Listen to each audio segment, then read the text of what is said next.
ജോസിയൻ green blog സ്വാഗതം. ഇന്ന് വാഴക്കൃഷിയെപ്പറ്റി പറയുന്നത്. വാഴക്കൃഷി എങ്ങനെയാണ് ചെയ്യേണ്ടത്, അതിൻ്റെ A to Z. നിങ്ങൾ ശ്രദ്ധാപൂർവം ഈ വീഡിയോ കാണുക, സ്കിപ്പ് ചെയ്യാതെ മുഴുവൻ കാണുക.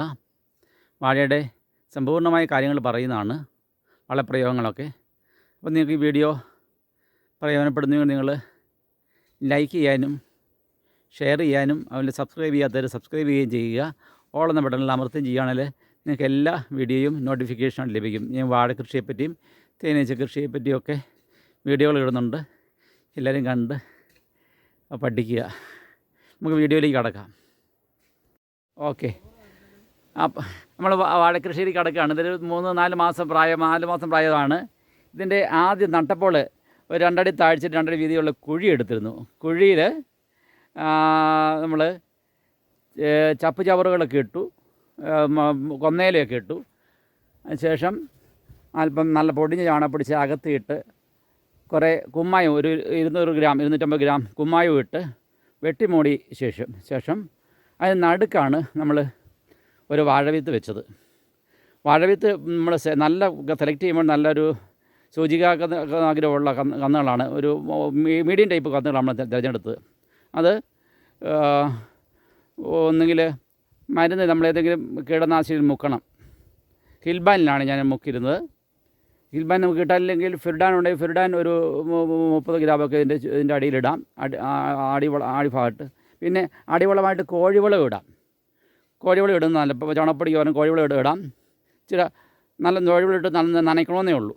നനച്ച് വെട്ടിമൂടി ശേഷം ഒരു 15 ദിവസം കഴിഞ്ഞാണ് ഈ വാഴവിത്ത് തണലത്ത് വെച്ച് 7 ദിവസം തണലത്ത് ഉണക്കി അതിൻ്റെ വേരുകളൊക്കെ കളഞ്ഞ് നല്ല വൃത്തിയാക്കി മരുന്ന് മുക്കിയ ശേഷമാണ് ഇത് വെച്ചത്. എന്നിട്ട് ഇത് കയറി വന്നു. ഇപ്പോൾ ഏകദേശം 3-4 മാസമായി. ചെറുതുമുണ്ട്. ഇത് കുള്ളൻ ഇത് മഞ്ചേരിക്കുള്ളനാണ്. അങ്ങനെ ശേഷം നമ്മൾ ഇതുണ്ട്, ഇതിൻ്റെ ഈ അരികൾ, ഇതിൻ്റെ പോളകളെല്ലാം കണ്ടിച്ച് കളയണം. പോളകൾ കണ്ടിച്ച് ശേഷം മരുന്നടിക്കണം, ഹിൽബാൻ മരുന്നടിക്കണം, അല്ലെങ്കിൽ പിണ്ടിപ്പുഴും ഉണ്ടാകും. ഇതുപോലെ വൃത്തിയാക്കി പോകണം. ചുറ്റുപാടുമെല്ലാം വൃത്തിയാക്കി മണ്ണും കൂട്ടി. എന്നിട്ട് വളങ്ങൾ 1-ാം മാസം ഇട്ട വളം ഞാൻ പറയാം. 1-ാം മാസം 200 ഗ്രാം രാജ്ഫോസും അതുപോലെ തന്നെ 50 ഗ്രാം പൊട്ടാഷ്യം, 50 ഗ്രാം യൂറിയയും. 2-ാം മാസം അത് തന്നെ 200 ഗ്രാം രാജ്ഫോസ് നല്ലതാണ്, കൂടുതൽ വേരുണ്ടാകാൻ ഏറ്റവും നല്ലതാണ്, കരുത്ത് വേരുണ്ടാകാൻ വേണ്ടി. അതിന് പകരം ഹ്യൂമിക് പ്ലസൊക്കെ ആൾക്കാർ ചേർക്കാറുണ്ട്, കുഴപ്പമില്ല, റൂട്ട് ഗാർഡും ഒക്കെ. എന്നിട്ട് 2-ാം മാസം ഇത് തന്നെ 200 ഗ്രാം രാജ്ഫോസ് ഇട്ടു. രാജ്ഫോസും അതുപോലെ തന്നെ 50 ഗ്രാം യൂറിയയും പൊട്ടാഷ്യം. പിന്നെ 3-ാം മാസം നമുക്ക് രാജ്ഫോസ് ഇടേണ്ട ആവശ്യമില്ല. നമ്മൾ നടുമ്പോൾ ഇതിന് ഈ വാഴവിത്ത് ചവിട്ടി ഉറപ്പിക്കണം, എങ്കിലും നല്ല കരുത്തോടെ വളരുകയുള്ളൂ. എന്നശേഷം 3-ാം മാസം നമ്മൾ 50 ഗ്രാം യൂറിയയും പൊട്ടാഷ്യം ഇട്ടുള്ളൂ. പിന്നെയും 4-ാം മാസം അത് തന്നെ.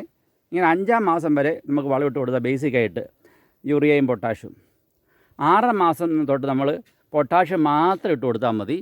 പിന്നെ കൊല വണ്ണിക്കുവാനും കൊല ഉണ്ടാകുവാനും വേണ്ട 6-ാം മാസം നമ്മൾ. 6-ാം മാസം ആകുമ്പോൾ കൊലയ്ക്കും. ഈ മഞ്ചേരിക്കുള്ളനൊക്കെയാണ്. ഇതൊക്കെ 6-ാം മാസം അല്ല, 7-8 മാസമൊക്കെ ആകും. അപ്പോൾ നമ്മൾ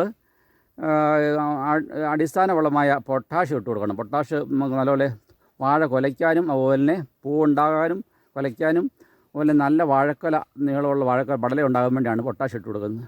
പിന്നെ പൊട്ടാഷ്യം മാത്രം ഇട്ട് കൊടുത്താൽ മതി. നമ്മൾ ഇതുപോലെ ഈ ഉണങ്ങിയ ഇലകളൊക്കെ വൃത്തിയാക്കി നല്ല സൂപ്പറാക്കണം. ഇത് നല്ലൊരു വാഴത്തോട്ടമാണ്. വാഴ താഴോട്ട് ക്ലീൻ ചെയ്യാനേ ഉള്ളൂ. ഇതുപോലെ ക്ലീൻ ചെയ്ത് പോകണം. എന്നിട്ട് മണ്ണ് കൂട്ടുകയും ചെയ്യണം. ഉണ്ടോ, മണ്ണ് കൂട്ടിയിരിക്കുന്നുണ്ടോ? ഇതുപോലെ മണ്ണ് കൂട്ടണം. അപ്പോൾ നല്ല കരുത്തോടെ വളരും. പിന്നെ നമ്മൾ മാസത്തിൽ 1 വെച്ച് എങ്കിലും, അല്ലേ, മാസത്തിൽ 1 വെച്ചല്ലേ മരുന്നടിക്കുന്നത് കുടിച്ചാൽ?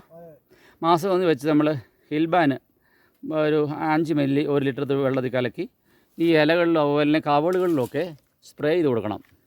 ഇതിന് വേണ്ടി ജൈവപരമായിട്ട് ചെയ്യുന്ന സോപ്പ് കഷ്ണം മുറിച്ച്, ചെറിയ കഷ്ണം 5 ഗ്രാം മുറിച്ച് ഒരു കവളുകളിൽ ഇട്ട് കൊടുത്താൽ മതി.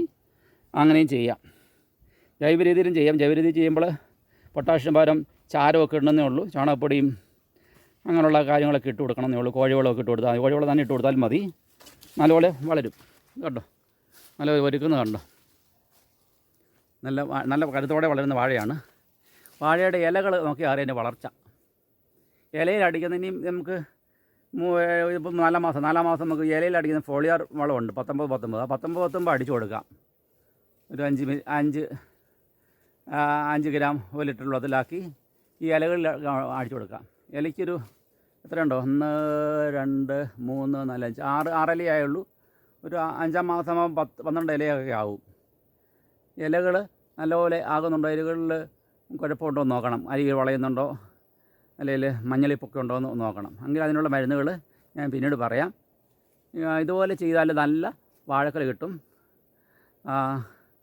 അതിന് വേണ്ട നമ്മൾ ഇടയ്ക്ക് ഒത്തിരി ആദ്യത്തെ സമയത്ത് നമ്മൾ അടിസ്ഥാന വളമായിട്ട് നമ്മൾ ഇച്ചിരി കുമ്മായി വിട്ട് കൊടുക്കണം 10-20 ഗ്രാം. അത് കാൽസ്യമാണ്. കാൽസ്യം ഈ ചെടിയുടെ വളർച്ചയ്ക്ക് ഏറ്റവും അത്യാവശ്യമായ കാര്യമാണ്.